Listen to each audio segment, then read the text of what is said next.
Well, good afternoon, and I'm glad that everybody has been able to join in. We are sorry. My team here at Chicago Public Schools Parent University, Family and Community Engagement, this is face to face, and we are using a new platform today. It's called StreamYard, and this is the first time we've been able to use it. But you work out the glitches in this virtual space. It's been kind of rough. We learn, hey, our students are doing remote learning.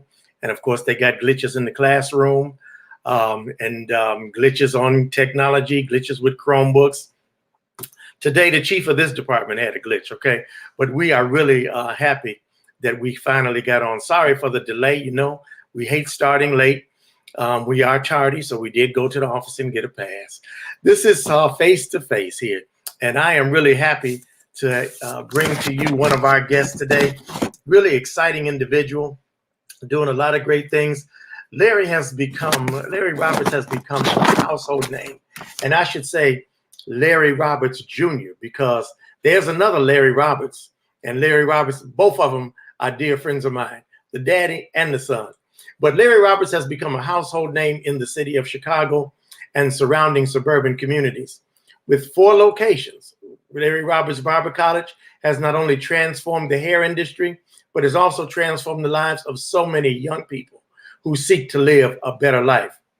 Starting his business at only age 18, Larry Roberts has grown his vision from the basement of his parents' home to an ever-growing empire to teach not only hair design, but entrepreneurship and self-value. Mr. Roberts is also an accomplished musician and author, and we are happy to talk to him today. Ladies and gentlemen, please welcome Larry Roberts to the dorm room today. Larry, good afternoon. We finally got you on. Chip, what's up? I know, man. Hey, we got that pass in order. Oh my God, it was something else. And I know we got people streaming on Facebook and on YouTube. So if they want to just reach out to you that way, they can. So you all make sure you all reach out. So Larry, you've been doing some great things. You started Larry's Barber College, but you also are a musician. You're an author. We're going to get into all of that. But I want to just talk to you first because this is very important to our community. You started a Barber College in the basement of your home. You got a large following, and they stayed following you, and they follow you to this day. But it not only just became a barbershop, it became a community organization. And I think that you have many followers here that can attest to the fact that not only do they come to get transformed on their head, but they come to you to be transformed in their minds as well. And I think God has blessed you to really grow your empire. You got 4 locations. Tell me, what made you start this? How did you really start in the basement of your parents' home? And then what took you to the evolution of Larry's Barber College enterprise? Well, you want to know the truth of it, Chip? I do. Your friend Larry Roberts Sr. had this lame brain idea, as I call it, to build a house out in the south suburbs of Matson, Illinois. And there weren't anybody that looked like me out there to cut my hair. So I went to Walgreens and bought a pair of clippers for $19.99. And I started in the bathroom first. And I was cutting my hair in the bathroom, holding the mirror, looking in the back mirror. My mother came downstairs. Fox, as you know her, came downstairs and said, "What are you doing?" I said, "I'm cutting my hair." She said, "Not in my bathroom, you not." And I had to go down in the basement, and I'm sitting up trying to cut my hair with a mirror, with no mirror behind me, and trying to see the back. And I asked him, I was down there crying. My father said, "Fox, let him go upstairs and cut his hair in the bathroom. He'll clean up." And that's where it all started. Then I put my shop in the basement, man. And that was when I was 13 years old, and it started from there.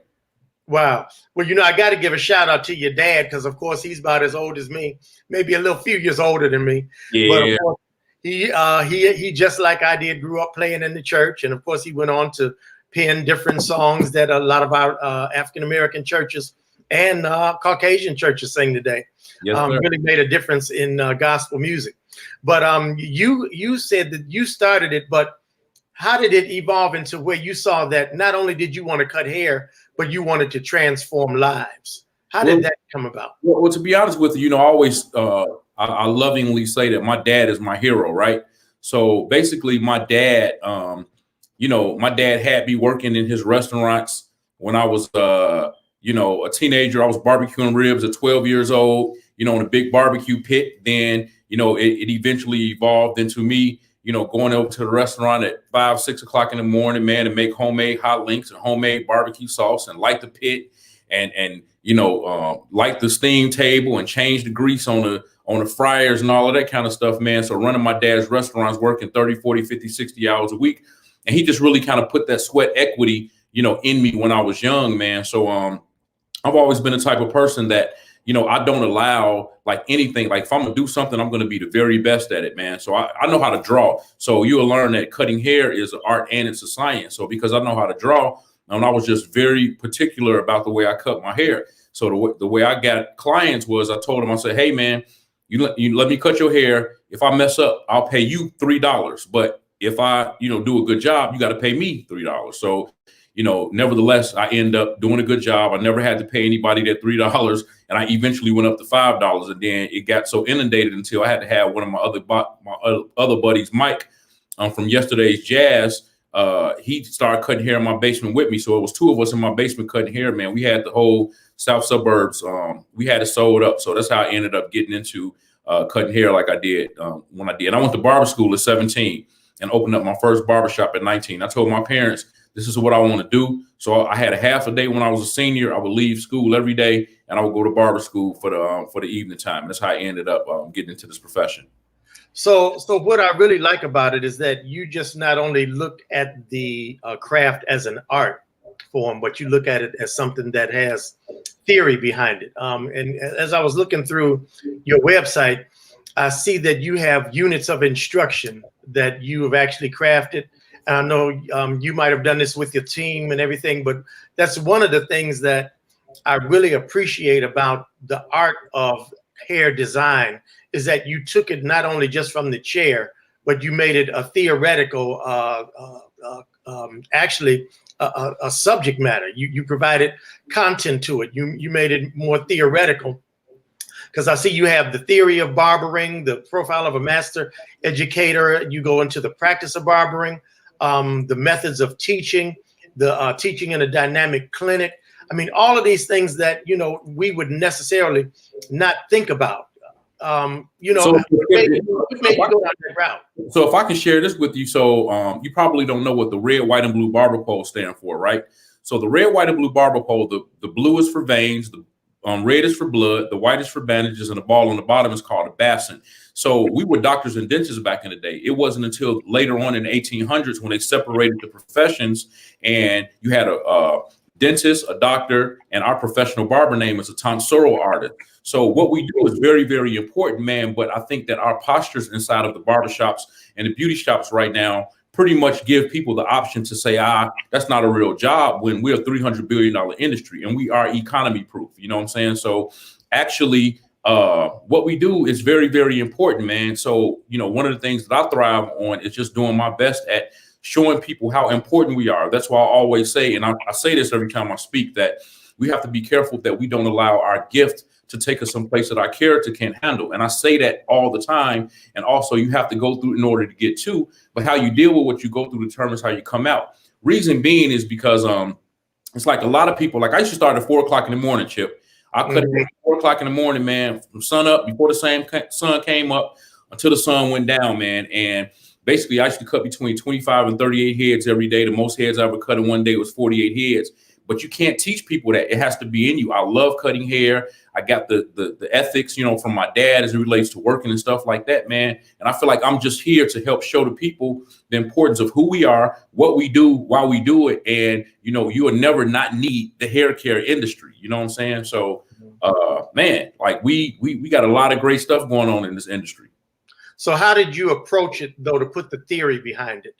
So basically, the theory was designed from way back when they started barbering. So you have anatomy and physiology. You have to learn about electricity and light therapy. We have to learn about the brain, the cranium, the temporal area, the occipital. We have to learn about HIV, hepatitis, malaria. All of these things are a product of if you don't, so when they was trying to say we were non-essential, we are essential. We have to learn about infection control. COVID is not, that's not old. I mean, it's not new. That's old. We have to learn about sanitation and disinfection. So we are licensed by the Illinois Department of Professional Regulation, same place where funeral directors are licensed by, CPAs, doctors, dentists. We're licensed by the same people. And believe it or not, if you're inside of a shop cutting or doing hair without a license, you can get arrested. It's considered a misdemeanor. That's how important what we do is. And we can be responsible for somebody's death sitting in our chair because of the fact that if something goes wrong as far as infections or sanitation or color going wrong or relaxer going wrong, or you're passing disease from one person to another,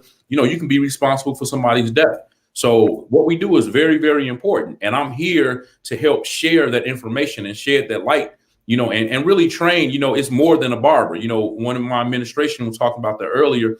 It's more than just being a barber. The reason I developed Data Foundation is in order to do mentorship, life skills, mental health, substance abuse. We service the senior citizens, we service the veterans, and we do all of these things as a way to show that, hey, we are more than just a barber. And again, I've been cutting hair for 34 years. So there's no way somebody in the 12, 13, 14 months that they're with me, they can't get all of their information in that one sitting. So that's why they have to focus on the succeeding part of it and not necessarily the skills of being a good barber. Because if your gift and your character don't add up, you can be a great barber, but late every day. You can be a great barber, but no uniform on. You can be a great barber, but your music is horrible to the ears of people that come in. You can be a great barber, but you don't say, yes, ma'am. Good morning, sir. Good morning, ma'am. How are you? And all of these ethics that come along with being a professional. And we are professionals. So how did this evolve? Let's see, when you were in your first shop was in Matteson, right? Yep, I had the first black barber shop in Matteson, Illinois. I used to work in Matteson, so I know better. The people out in Matteson say it's Matteson. Right. So let me pronounce it the right way, Matteson. Right. Your vision grew from there. What made you want to grow and evolve into what you're doing now? Well, because of the fact that I seen that. So my mission when I first started my barber school was educating a new generation of barbers. And what made me go as far as I went right now is just the fact that, people don't take what we do serious, right? And when I was 18, 19 years old, Chip, I was making $1,500 to $2,000 a week when haircuts were only $10.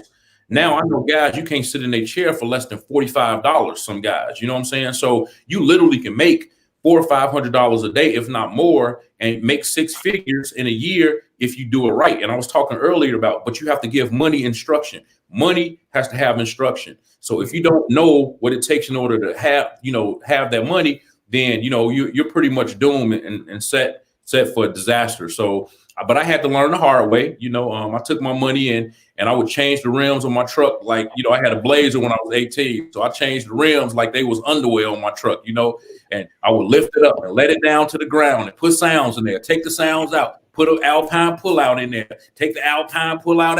I didn't know what to do with the money, get my tailor-made suits, get my game shoes, all of these things, man. I didn't know what to do with the money. So I feel like I had to go through something in order to get to where I am right now, in order to be able to be more appreciative of it. Because had I had it in my early 20s, I probably would have lost it and then been here trying to figure out how to get it back. Well, I mean, I see how the blessings come because I know the car you drive now. So. Oh, that ain't nothing but a little duster. But look, you saw this though as an opportunity to really feed into young people's lives, especially our young African American men. And you started a program. I want you to talk about the program that you started at the Illinois Department of Corrections, because it's really taken flight, and a lot of people have really just their lives are being transformed while they're doing time behind bars, so to speak. So tell us about that, the Department of Corrections program you have. Yeah. So what made me want to do that is, a lot of people, especially in church. So you come up in church, Chip, and a lot of people, are inside the four walls basically and talking about woulda, shoulda, coulda, and, talking about how bad these people out on the outside of the four walls are. So I feel like I didn't want to just talk about it. I wanted to be about it. So I figured that, a lot of people talk about how bad the people are in jail, which I don't agree with. Everybody that's locked up in jail aren't bad people. They just had some tough luck. They messed up when they were young, and then it just became it came a recycling situation. So I wanted to be a part of helping cut down on recidivism as it relates to people getting out of jail and going back. Because if they get out of jail after having a criminal background and then they go to try and get a job, then guess what? They can't get a job because of their criminal background, which means that they're going to go back to what they know because they have to take care of their families, their children, their husband, their wives. So basically, I said, why don't I go inside of the jail, which I do for free? Why don't I go inside of the jail so that way they can get all of their education there, they can get certified there. So when they walk out the doors, I'm helping carry them the rest of the way. I'm gonna help with job placement. We're going to help them to the best of our abilities with transportation. And basically, we're trying to change the dynamics of being homeless because now Larry's Barber College have dormitory housing. So you know what? You no longer have to be homeless. Attend Larry's Barber College and you can live on campus, go to school, get yourself together, get you a good square meal, have somewhere to lay your head down every day, get you a great education, and it'll help you to go to the next level. So that's what made me want to go inside the jails. I go to court for the guys. I stand before the judge. I tell the judge, hey, judge, you know what? This is who I am. This is what I do. If you give them an opportunity to get out, I guarantee you that I'm going to keep up with them. So it's a revolving circle. So it's not like they get out of jail, because if they need to finish, then they can finish at one of my locations on the outside of the jail as well.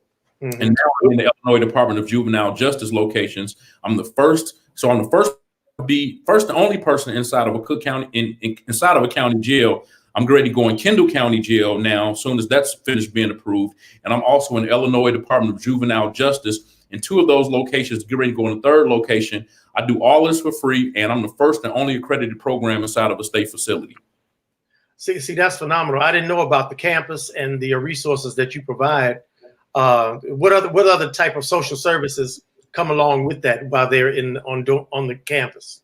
So basically, kind of what I mentioned earlier is the reason I developed my 501c3, right? So again, here we are at that gift and character thing, right? So I incorporated into my curriculum the mentoring and life skills part. And one of the things that I understand is that, you have a lot of people who they didn't have 2-parent households the way that I did. You have a lot of gentlemen and women who grew up without their fathers, or, maybe mothers and fathers were drug addicts, or maybe fathers weren't present in their lives, or maybe, showed them a life that we didn't get coming up in church, or having, my father as my hero and my mother as, a subsidiary of my dad. So at the end of the day, I realized that with students coming inside of my facility, it's like, hey, they can be the best barber or stylist in the world, but if they're broken, then they can't really focus on that, right?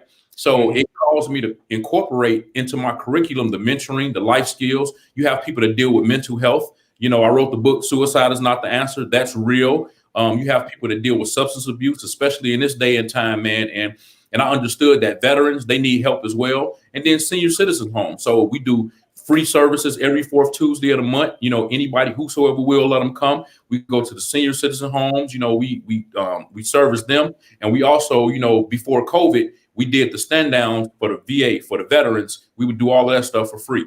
And it's not easy, man, because when you don't have the finances rolling in order to be able to take care of that, we're pretty much working on fumes. But, it's my mission. It's what I've been ordained to do. And it's a mandate, man, and I'll never stop doing it. I'm sure that God will continue to provide the resources that we need in order to help create alternatives to violence, cut down on the recidivism, and just help people to feel better about themselves, man, and just take this thing to another level. Well, I think you've taken it to another level already, and I think that this needs to be really widespread, because I haven't heard of any other programs in jail, just 2. Yours is number 1. And then the other one that I heard is that Pastor Bill Winston, he has a program out there in the jails, and he's been giving suits to the young men and teaching them how to apply for jobs through the Joseph Business School. And him and I were together one day out there. Yep. So we actually talked on the same program together. Great. Yeah, this is what it's all about. When you think about it, these are opportunities, and this is what we have to do to really salvage our culture. Right. So to speak, because we get the short end of the stick in so many ways. But people like yourself that come in and want to do these things to really promote more equity, to promote more advancement in culture and education, and just what people think about themselves. is what we really need. So you have 4 locations for the Barber. Well, actually, so, as far as the outside physical locations, I have Joliet, Illinois, 79th and Langley. You got 105th and Halsted, Peoria, Illinois. That closed for COVID, but I'm changing location, so that's getting ready to reopen. You have Cook County Jail. You have IDJJ, Warrenville. You have IDJJ, IYC Chicago. Then I got Kendall County that's going to open. I got St. Charles that's going to open, which is IDJJ. And both of those are penal institutions. Then I got another location outside of Chicagoland area that's going to open as well. So that'll be what, 10 locations maybe. Yeah. So I know you're a man to not really want to sit down. Okay. Hey, I don't sleep at night. On the go. So tell me this: what's the bigger picture? What do you have in your vision that you feel like you want to really expand and expound on? That's even bigger than the locations of Larry's Barber College. So basically, I'm licensed in over 22 states with my master license, and with that being said, I basically am setting myself up and preparing because and this is the first time that I've said this, but maybe we can kind of have another vibe like the Black Wall Street, if you will. I only say that to say that I'm not doing this for me. I'm doing this for us as a community as a whole. And if I can be the test dummy, if you will, in order to make sure that I'm handling and I'm being a good servant of what has been put on my plate, I'm trying to do that. There's a lot of people whose destiny that's connected to mine. And, and it would be in my best interest to make sure that I stay on the straight and narrow, keep God first, of course, that's very, very important. And then just stay on the straight and narrow, man, and just continue to do what I do in order to help set people up, to be successful. I'm actually working on opening up my own credit union. So that's coming up soon because of the fact that we don't have financial institutions that support us and that understand, the dynamics of our business. So they don't loan us money, let alone being African American. We can't get money from the traditional, lending facilities and stuff like that, man. We got to go to hard money loans. We shouldn't have to do that, man, when we shop at banks and stuff like that. So I'm setting those things up. So the bigger picture is to open up schools and shops all over the world, to help to plant us. And I want to be able to say, hey, you know what? I want you to be a partner in LA. I want you to be a partner in Atlanta, and just kind of set my staff up and people up to all succeed. I want us all to be up there. I don't want to be on a mountain by myself, man. I want all of us to be able to succeed. So that's my, bigger scheme of things. Right. And you said you don't receive any money for some of these programs, especially the one that you have in the Department of Corrections, but you started a foundation to help fund the resources and things that you need. I think it's called the Data Foundation. Yes, sir. Yep. And tell me how it, and you might be some viewers here that may have some good rich friends, that can really pour into your, I'll say, quote unquote, ministry. Right. Tell us about the Data Foundation. So one of the things I found out, Chip, is that a lot of times when people I pay tithes and offering and all that kind of stuff because you give it to a nonprofit, but it's only so much of that you can write off, in your taxes every year, right? Mm-hmm. So one of the things that I found out is what I do, because I have students. So my tuition is $15,558, right, for each student go to my school. I do have Title IV, so people can get online. They can download my app. They can apply for their FAFSAs to go to my school. We also have the GI Bill for the veterans who have the GI Bill, so to speak. But with data, basically, that's in order to help give scholarships. We help deal with people who are homeless. We help, feed. We help do transportation for people. And with that, if people want to donate to that, I found out that they can get 100% of their write-off if they donate to me, because of the fact that that's going towards something. So if somebody, let's just say, donate $1 million to my 501c3, then that will put roughly 76, 77 students in school. And because I'm able to give them something that says that you have just sponsored somebody to go to school, then they can get that whole entire write-off. Versus giving me $1 million and only able to get 25% of a write-off, they can get the whole entire write-off. So that's the great part about giving money to my non-for-profit. And if people are interested in doing that, they can merely go to datafoundationinc.org and they can give on there. They can text and give by texting 530-3999, and they can text and give through that way. And like, man, we would definitely appreciate it because of the fact that it needs to be ongoing. After they get out of jail, it can't stop there. We have to be able to help them the rest of the way, get out some of the communities that they're in that, you know, they were getting in trouble in, help get them transportation, whether they be bus cards, you know, help, of course, find them some place to live, help them get ID, help them get implements, tools, and equipment. We do all of that stuff, man. And we let them finish if they don't finish on the outside, on the inside of prison. So it doesn't stop there. I understand you got some products on the market that you sell. Larry's, what is it, Bristol brushes and well, some yeah. other things. So I got some new products that's coming up, and it's, stay tuned. It's called actually Barber Maximus. So once that stuff comes out, and I'll definitely be putting that out there. I'll have like major product stuff for your hair, you know, beard treatment, shampoos. All of these things will be coming about, you know, and I'm setting my website and my apps and stuff up. So that way, you know, if people want to advertise on an app, on a website and an app, they're able to do that as far as barbershops and salons, because they're always looking for people to work in their shops and stuff like that. So I'm setting a platform where, you know, I got a reality show that's ready to come out. I got some other major stuff that's in the works that I'm excited to be able to let people know once that come to fruition, man. So we got a lot of great stuff happening, man. A lot of great stuff happening. So what I see you doing is that what we don't see in media is that barbers really are a powerful force too in making men look good. Okay. Absolutely. And feel good. Exactly. So you got a whole clientele. I mean, outside of Pastor John, Hannah, DeAndre, Patterson, who else? Go down your list of some other people. Hey, Judge Mathis. Judge Mathis, Ramsey Lewis is like a father to me. So I've been knowing Ramsey, man, for close to 30 years, and, you know, cut his hair. Everybody, Gary Sheffield, Ronnie Stanley, Laramie Tunzel. You know, I was with Jared Goff. I mean, I can go down the line, man. You know, Judge Mathis, Mekhi Pfeiffer, Kendall Gill is my cousin. I used to cut Kendall's hair all the time. Chris Calloway that played for the Giants back in the day. Derek Williams, man, I can go on and on, man. I've been doing this stuff since I've been a teenager, you know. Celeb, Pastor Charles Jenkins, you know what I'm saying? Yeah. I mean, I can go on and on about the people I've cut, man, but I'm very honored, you know, that they would have allowed me to do that. And that's another thing that people need to realize, man. It's more than just standing behind a chair cutting hair. You know what I'm saying? You can cut hair on movie sets, man. You can do all, and I tell people all the time, I was never ever late for a whole year. I was never ever late cutting Judge Mathis' hair. Never. Mm-hmm. I was the first person that he had to see every day. I don't care how bagged up Columbus Drive was. There was no excuse as to why I shouldn't have been on time in my spot. You know what I'm saying? So it's those are the things that I'm really trying to teach, you know, my students and people to, and just being an example, man. No matter what you're going through, no matter what you're dealing with, you know, I have an obligation, and if I don't fulfill my obligation, that means that something is going to lack on their part for something that I didn't do. Mm-hmm. I noticed that, you know, those people who are successful are people who are time conscious.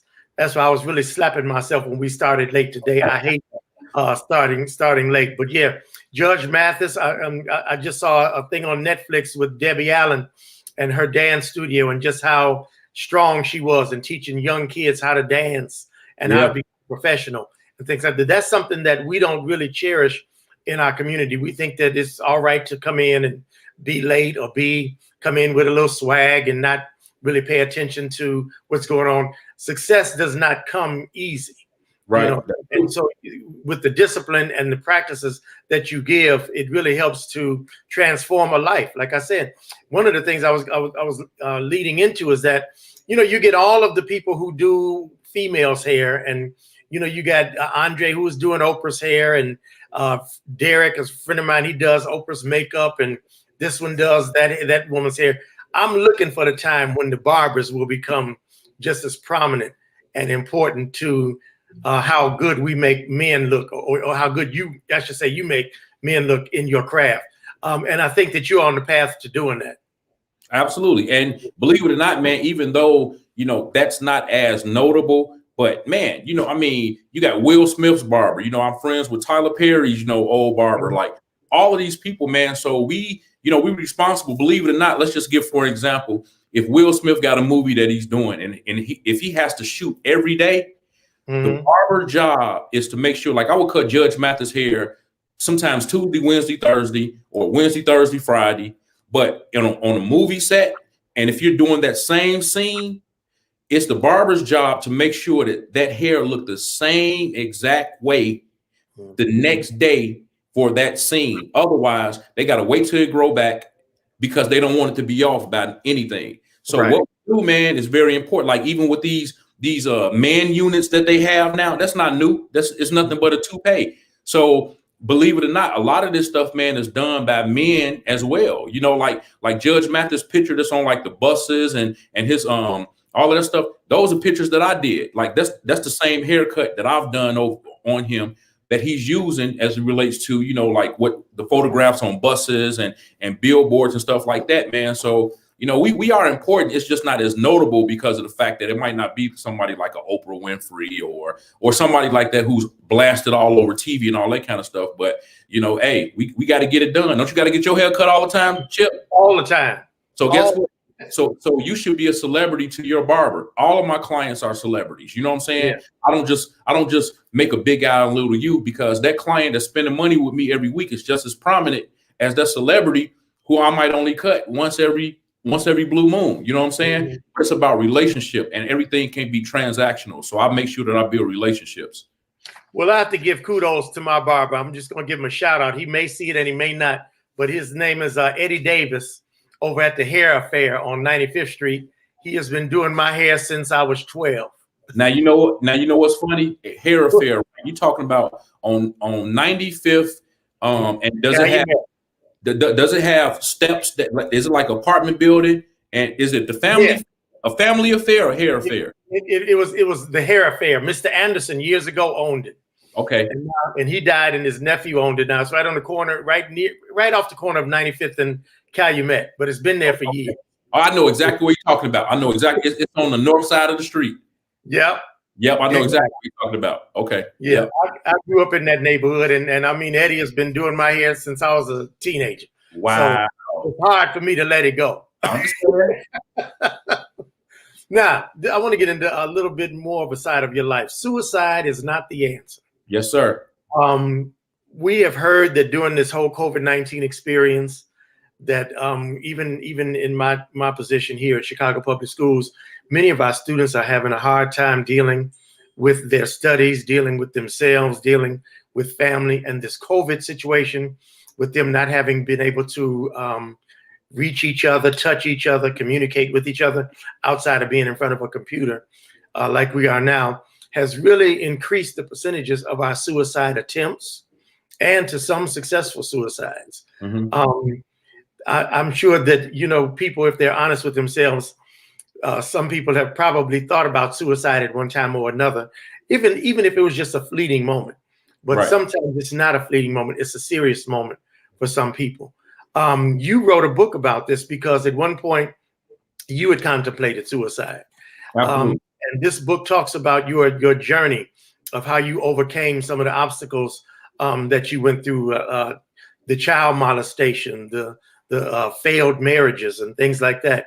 Sometimes you had to go that route. And I say that because many people know my story already. I'm delivered and finished. I'm done with it. But I was a crack addict at one time in my life and fell flat on my face, where I had to go to rehab, and I lived in a halfway house for a year and a half. But that was an experience that I needed to take me all the way down to nothing, so that I could be built up into something through God's grace. And that is what I understand that your story is about. Tell us about Suicide is Not the Answer. Well, basically, man, you know, I think that every time something kind of transpired with me, the first thing I would think about is that I don't want to live anymore. I don't want to live anymore. And that's why I titled my book. People couldn't understand why I titled my book Suicide is Not the Answer, but that's the reason why. But it stemmed from somewhere. Like you said, getting molested as a baby, you know, not really understanding that, because it kind of, you know, sent me off somewhere, you know, that I probably shouldn't have been, you know, a womanizer, so to speak. Along with that, you know, just pretty much, I think part of my story is coming up in church and kind of feeling like you have to live this perfect life, right? So I lived this life where, Hey, they said, you can't drink, you're going to hell. Don't smoke, you're going to hell. Don't go to the show, you're going to hell. Everything was, if you do this, you're going to hell, right? So I was always prophesied to as a youngster that I would be a successful businessman. And I felt like that the only way I would be able to be successful is if I didn't do all of the things that they taught me not to do. So when I became an adult, I held on to that stuff. So never drinking, never smoking, never using drugs, never selling drugs, never gang banging, never doing none of these things, because I wanted to be this successful individual. But then I get older and I become an adult and I have my own business. And it appeared as if the drug dealers and the gang bangers and all the people that was doing all the stuff they told me not to do, it appeared as if they were doing better than I was doing. And I didn't understand that. At one point I thought God hated me, man. I'm like, man, I pay my tithes, I pay my offering, I'm always at church, I do everything I'm supposed to do, I'm a good man, I wasn't in jail, I wasn't doing none of that type of stuff. But for some reason, I couldn't find my way.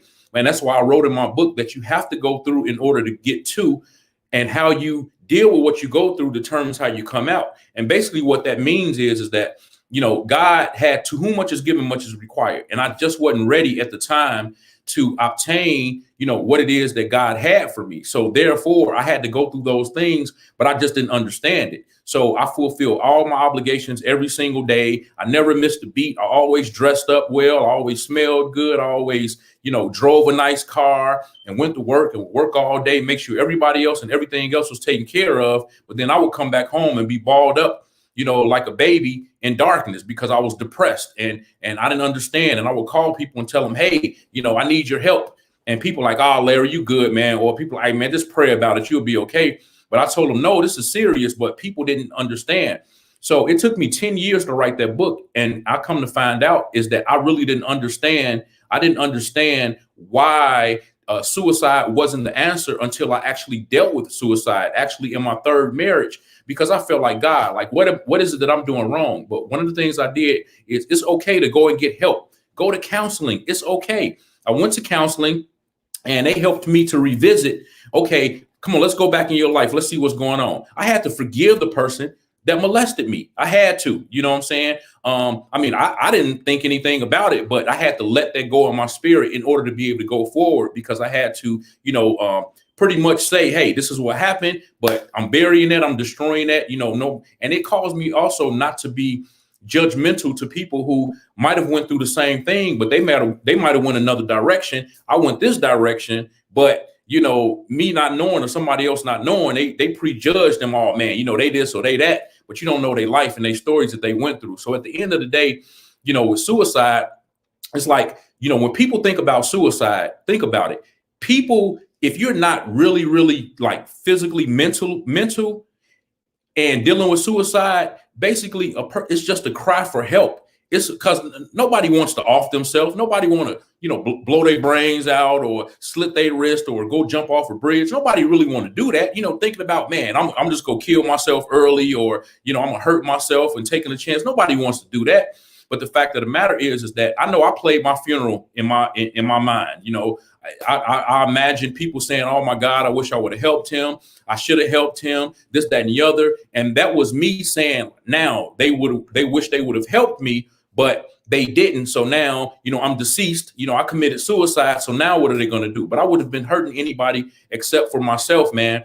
So at the end of the day, I said, you know what? I cancel all of that, man. The devil is a lie. Suicide is not the answer. And I want to be able to write and tell somebody else. I can't help what somebody did to me as a baby.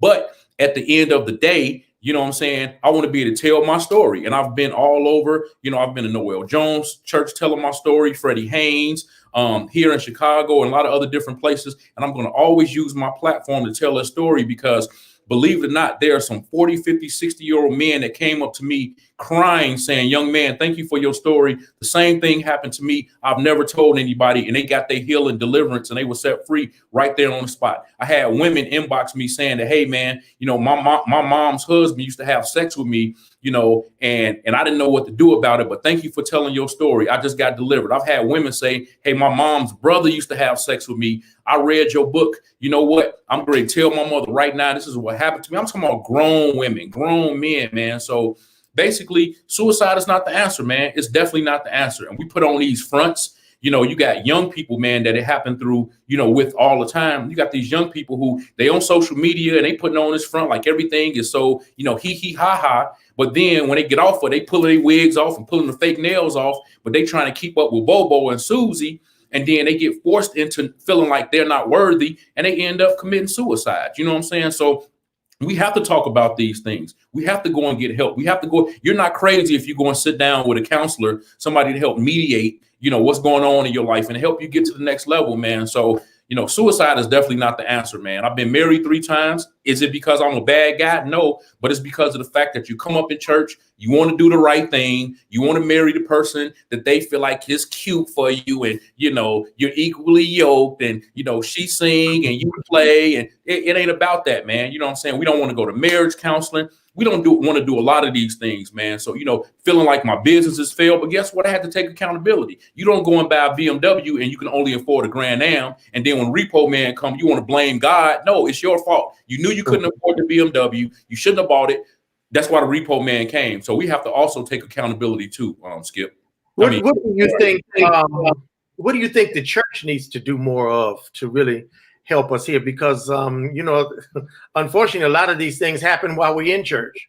Go ahead. What's different now, Chip, is the fact that, you know, church is not like it used to be. It's unfortunate. You know, we used to have to get saved every Friday night, man. We used to be on the altar, save me, Lord, save me, Lord, save me, Lord. And then when they would get done working with me, you know, I'll go sit off on the side, like, okay, I'm saved. They'd be like, "Little Larry, what you doing sitting down?" I'm like, "I'm saved." "No, you're not. Get back up here." So you have to stand up there until they feel like you got something. You know what I'm saying? So what I learned how to do, I'll be saying, "Save me, Lord, with my eyes kind of halfway open. And then I'll see if somebody was looking, and I gather a whole bunch of spit in my mouth and put spit on my cheeks, man. So then I'll let one of the mothers or the evangelists see me, like, okay, he crying, he must got it, you know. And then I say, "Look, I'm saved now." So then I end up, being able to sit down, man. But then next Friday, they be like, come up here, y'all young people, come up here and get saved. I'm like, I got saved last week. No, get up here. My grandmother, Reverend Days, would make me get back up there. I'm like, oh my God. But church is different now because, see, we had to go to church back in the day.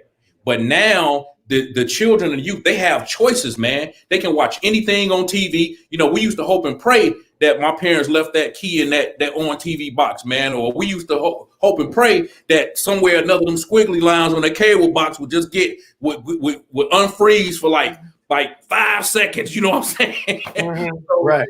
Those are the things we did, man. So it's different nowadays. So what does the church have to do? You know, the church have to be more transparent, and the pastors and the preachers and the people in leadership position need to stop acting like they're perfect and like they have it all together. And they need to be able to say the same things. You know, back in the day, if a little girl, if a young lady got pregnant, they'd stand them up in front of the church and make her apologize. But you don't know how bad you hurt that young lady, because as soon as she became of age, she leave, don't come back. She end up being a drug addict, having more kids, being alcoholics, and the whole 9 yards. But the only difference between that young lady and that mother that's sitting on the front seat is the mother didn't get caught, but the young lady got caught. So stop doing people like that. So nowadays, what needs to happen as it relates to church is that they need to be more transparent, man. And they need to do things decently and in order. And they need to share with the youth. You know, I had a talk with my parents when I was maybe about 15, 16 years ago. And there was some resent in my heart of my parents because I felt like my parents didn't understand, right? So at the end of the day, they feel like, well, what do we do, Larry? What do we do? And I think that they finally got it. And what they had to admit to me and say was that, Larry, you know what? We sorry. We just didn't know. You know what I'm saying? They was trying to protect us from the world when, you know, basically don't say I can't go to college because it's a sin. Just say you don't want me to go to college and be free and be on my own and, you know, get all the, you know, the women I want, you know what I'm saying, and get all the drugs and drinking. I would rather you teach me that way versus me want to ask you about sex and you say, don't question me. Or you can't go to the show because you can't sit in the seat of the scornful. What do you mean sitting in the seat of the scornful? If that's the case, sitting at a restaurant, going to Wisconsin, going to the duck shows. You know what I'm saying? So, man, it's just nowadays people are more transparent now. And, man, people are just kind of all over the place. So there's I appreciate how I came up. But then, you know, I'm able to, you know, I did it differently with my daughter. She still have the morals and values, but I wasn't that strict. And I made sure we talked about everything, man. It wasn't nothing left off the table.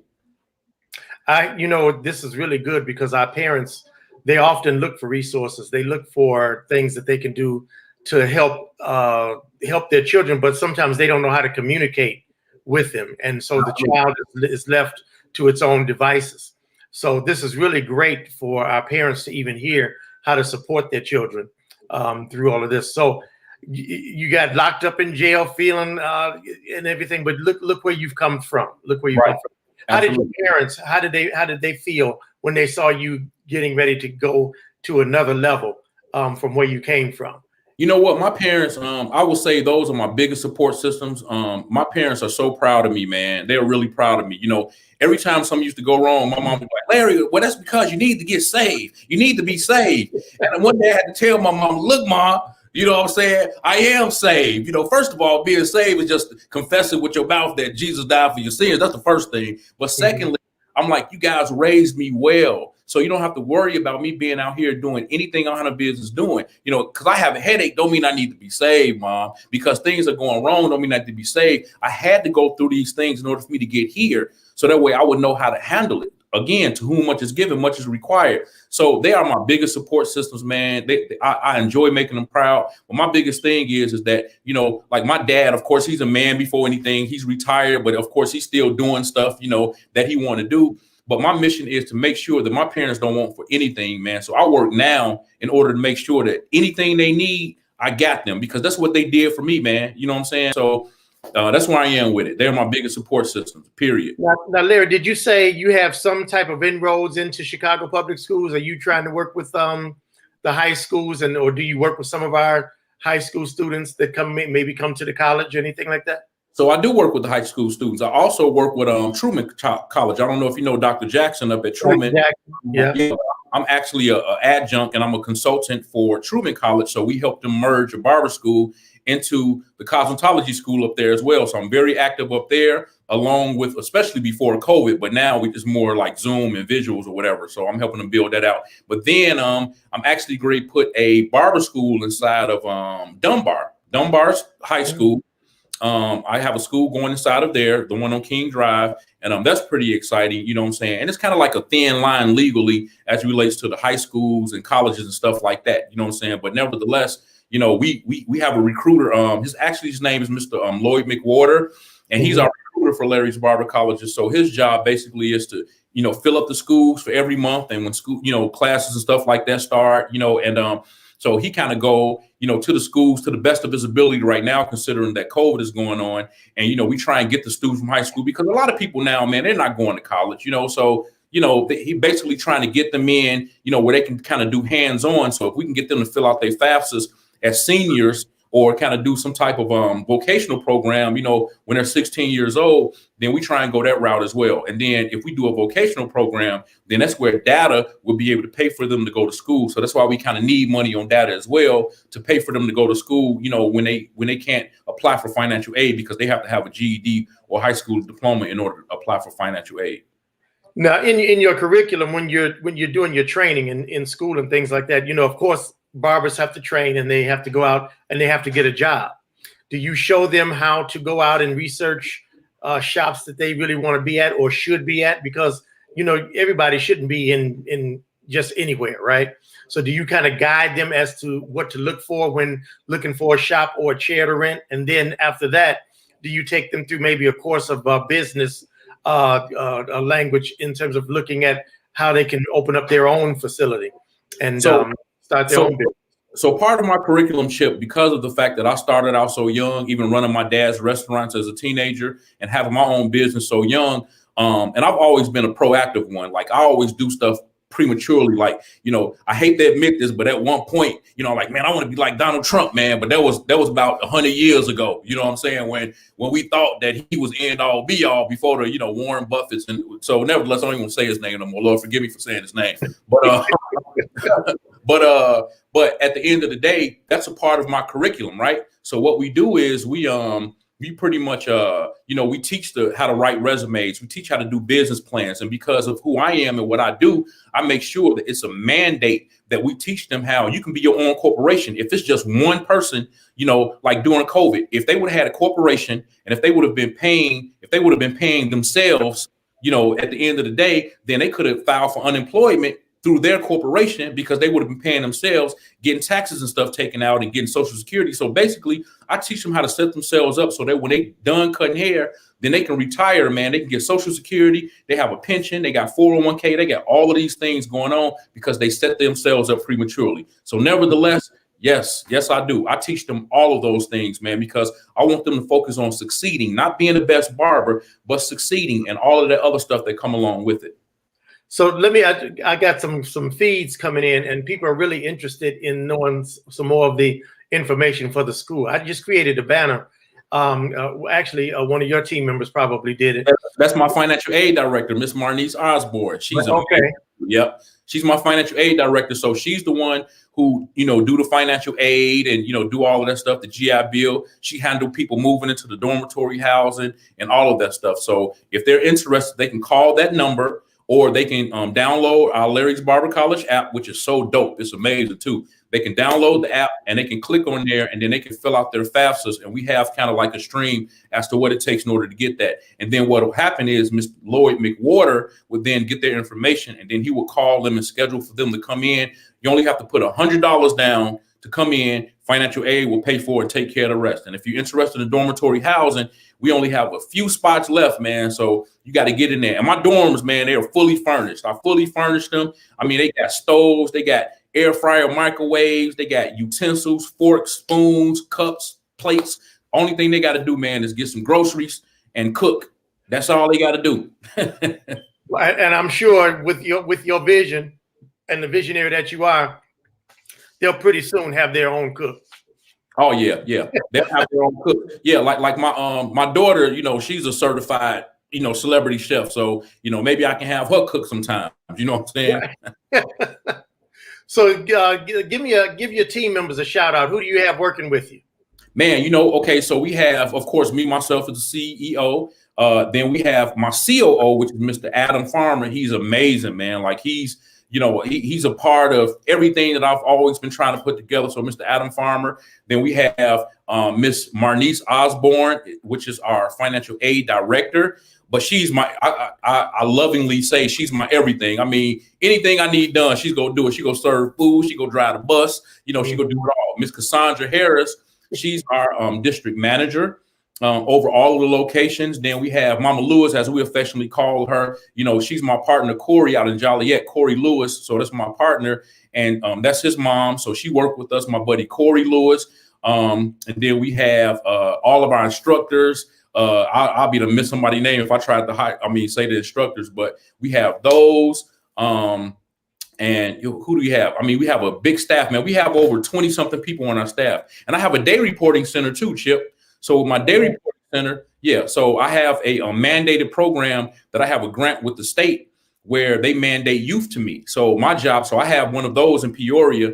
And basically, I have like a van out there, and I have staff out there, and our job is we have to help them find jobs. They get free GED training. We do mental health with them.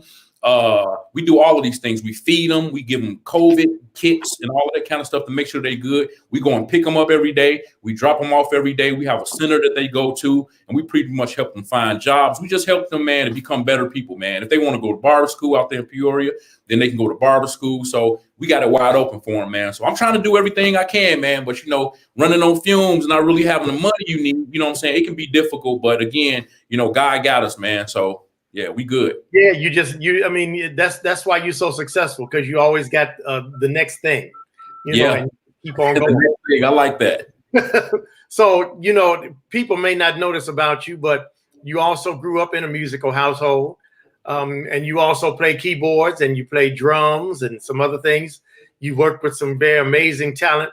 Talk about your musical side. What are you doing? Anything musical? Do you have time to do anything musical? That's my life. I do music full time, man. That's my life, man. Of course, I got it from my dad. I was just telling somebody earlier, man, my dad played for some of the greats, James Cleveland, Albertina Walker, O'Neal twins, Lavonia Whitley, and them, Father Hayes, Timothy Wright, Douglas Miller, and he wrote some of the great songs. I Love Jesus, Are You Ready? I'll Fly Away. He was part of the, writing for Albertina. So Please Be Patient With Me. You know what I'm saying? So at the end of the day, I kind of followed in his footsteps. So I play drums, I play keyboards pretty much equally. I'm a songwriter. So I played the longest with Ricky Dillard for like 13, 14 years.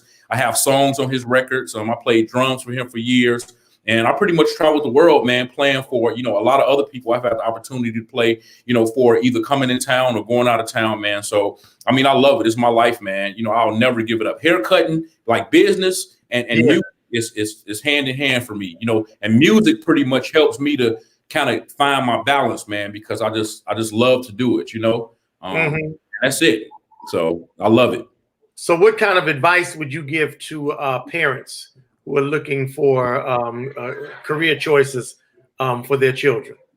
Well, I would say to parents that don't minimize or belittle the hair care industry, because at the end of the day, they need the same services that they're belittling or they're minimizing. So at the end of the day, allow your child to come to Larry's Barber College because we're the barber school that and who will make sure that it's not just about cutting hair, but it's about pretty much, teaching them, mentoring them, life skills. We have, youth that come, man, and they're torn. We have people that come to school who are, you're wondering why they're late every day, or you're wondering why they have certain issues. Well, they're homeless, you know what I'm saying? So we've resolved that issue, by having dormitory housing. So there's so many things that come along with it, man. And I believe that if parents send children our way, and not just the youth, we have adults, man, who, in their 40s and 50s, came to start barber school and cosmetology school. It's pretty much all in the same, because the only difference between barbering and cosmetology is that a barber can use a razor, a cosmetologist can't.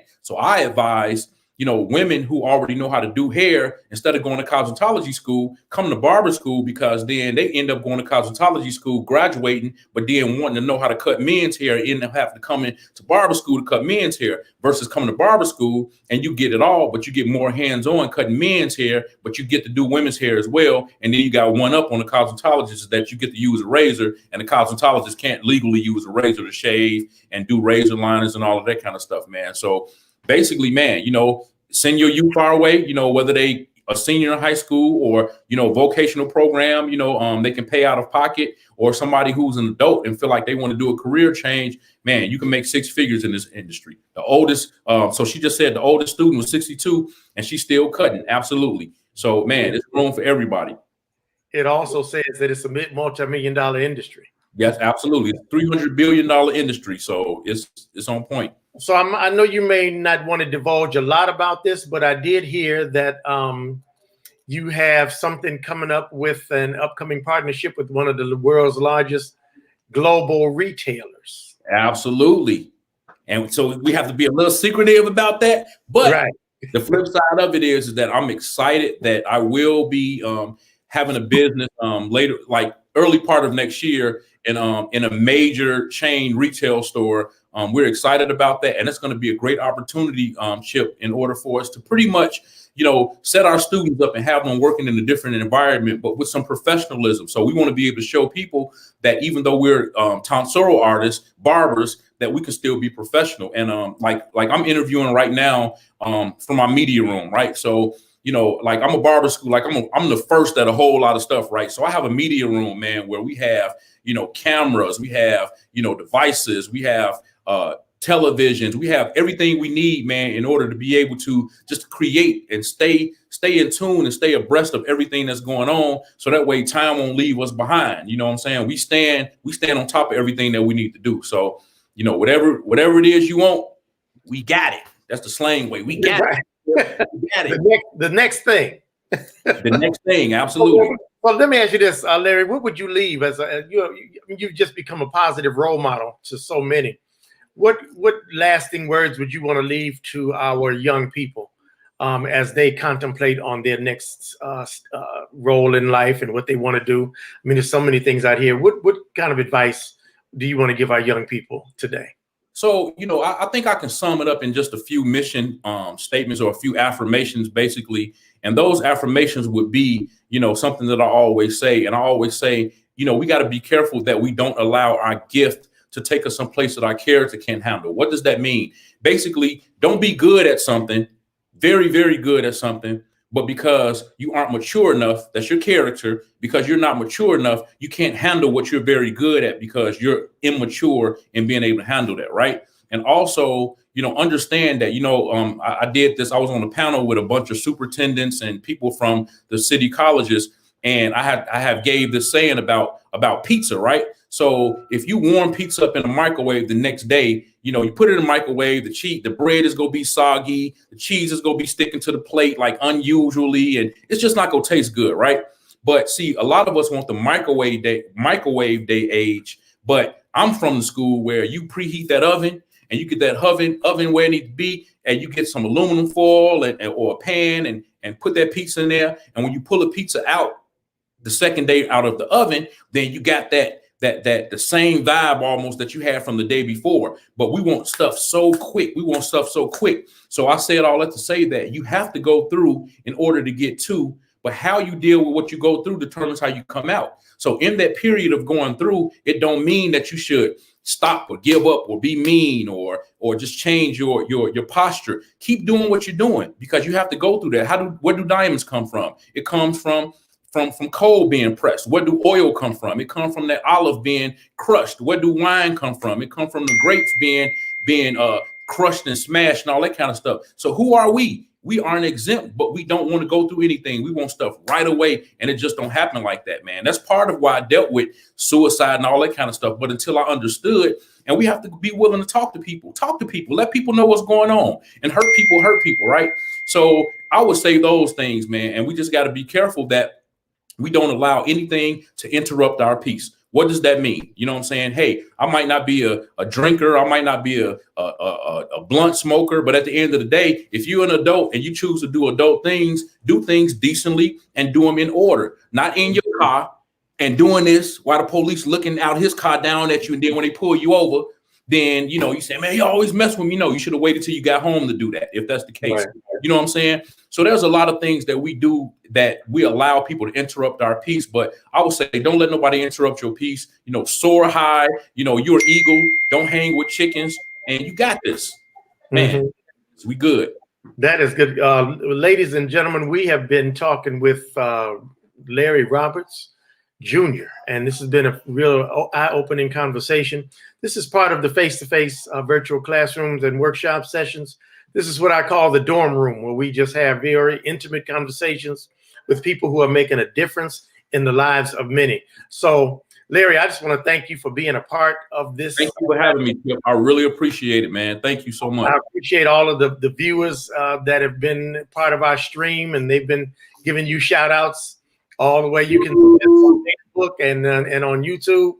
I want you all to make sure that you tune in next year. This is our last production of Dorm Room this year, but next year we'll open up with Dr. Eric Pruitt.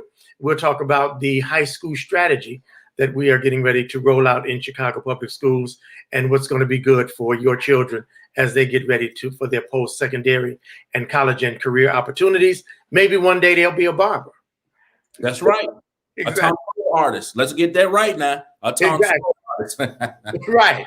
Now, before we go, give them that information again as to where they can. I'm gonna put the number back on the screen as to where they can go to get information for the school.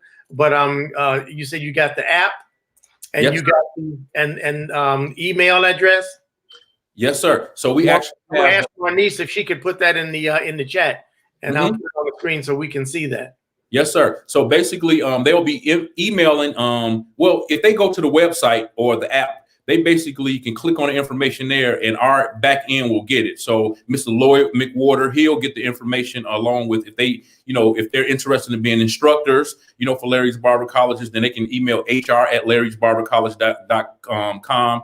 Mr. Adam Farmer will get that information, and so will the rest of our staff. Marnice and Cassandra will get that information. But also, so that's if you want to go to barber school. But if people, would be so kind, if you would like to give donations at any time, you can go to datafoundationinc.org, and you can go there to give a donation. Or if you would like to give a safe, secure donation by text, you can text 773-530-3999. and you can text and give. There's no amount that's too small, and there's no amount that's too big. If you would like to mail us something, you can mail it to 10456 South Halsted Street, Chicago, Illinois, 60628. And you're more than welcome to, mail and give whatever. We are a 501c3. Data Foundation is.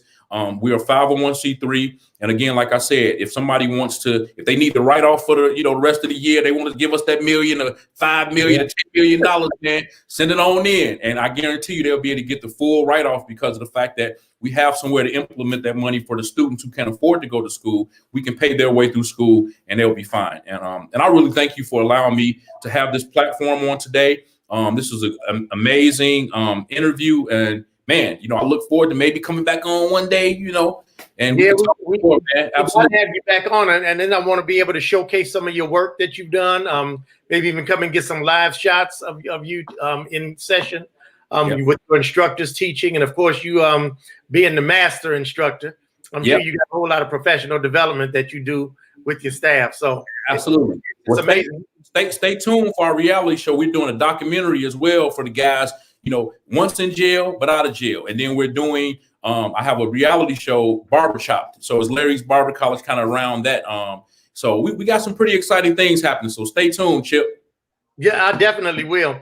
And I want everybody else to stay tuned. Thank you for being a part of our session here with Face to Face Dorm Room. We are really excited about what we're doing. As again, I said, we're going to have Eric Pruitt on from our Office of Network Support, talking about the high school strategy next year. And we come in on Tuesdays at 4:30. It's an exciting time. I'm going to say goodbye to our guest, Larry. Great again to have you. And everybody, have a happy holiday. Remember to stay safe out here. Don't take things for granted. Keep your spirits up, keep your head up, and knowing that we will get through this together. On behalf of Face to Face and the Dorm Room, this is Chip Johnson, Larry Roberts.